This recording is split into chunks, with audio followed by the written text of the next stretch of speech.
Listen, I'm very honored to be here. When I come in, I was looking at the souvenirs over here, and I think we forget as a nation that during World War II we were fighting for our life. We wasn't in a foreign country fighting for somebody else. But we almost lost that battle. If Hitler had waited another few years, we probably would have. Because like we're getting today, we were back then.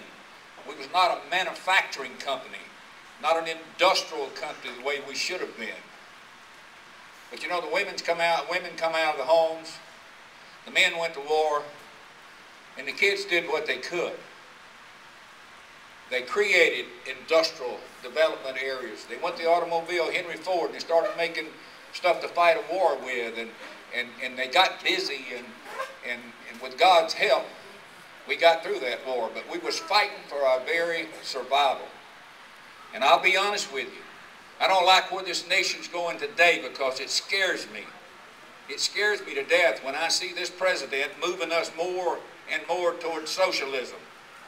I think the health care package that he rammed down our throats, I think was terrible for this country, and especially our elders. I don't think the government nor the system ought to tell us when we need to take our parents and let them die and take their medication away and let them die. Apparently, they feel different about this country that I grew up in, that I come out of a cotton field and was able to be blessed and work hard. And one of those businesses that he was talking about that shut down in Jasper, B&D hadn't shut down. B&D hadn't always made money, but we kept our people working, and they're still working today. It's not easy. It's not easy. I don't know how we're going to handle this insurance thing, but we're going to work at it. But we need to be reminded of that occasionally. You young people does. That how close we come. And this man was a master of words, this man called Hitler. They were far ahead of us in technology. He was a master of words. They had a democracy, but they moved away from it. They moved away from it and ended up with a dictator who was going to rule the world.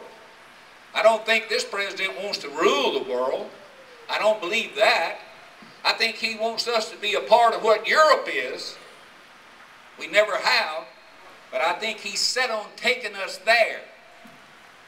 And they're going broke today as we talk. And if this country goes broke, we'll be back in the cotton fields. I'm really scared of what's going on today, but I can get up here and talk about that, Dewey, too much. I want to jump on something else and I'll get off of here. I decided to run for House District 14 because I think my colleague in the House has not been representing his district in a way that he should. I think he's one of the most powerful individuals in Montgomery. I don't think it, I know it because I've been there.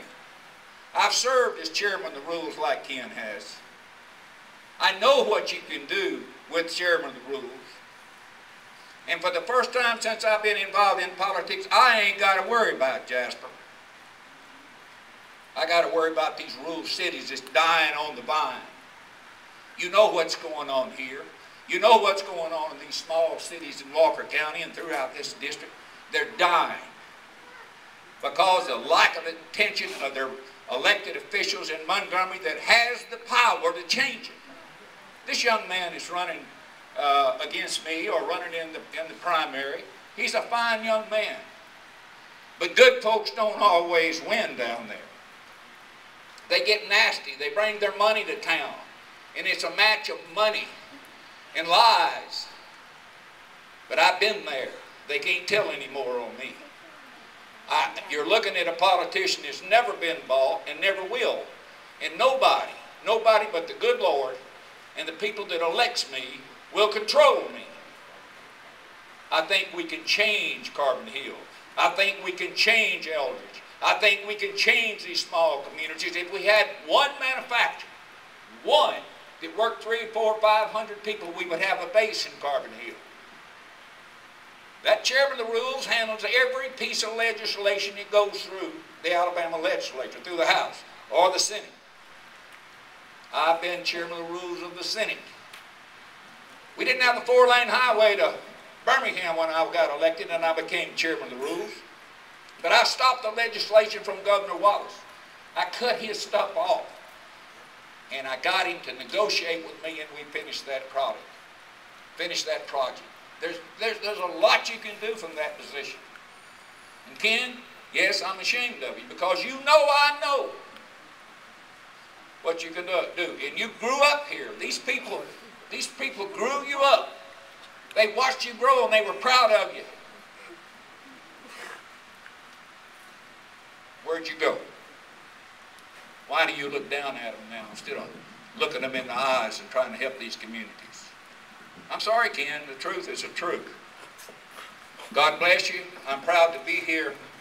And if I win this election, I promise you one thing. I'll stand up and fight for you. Thank you.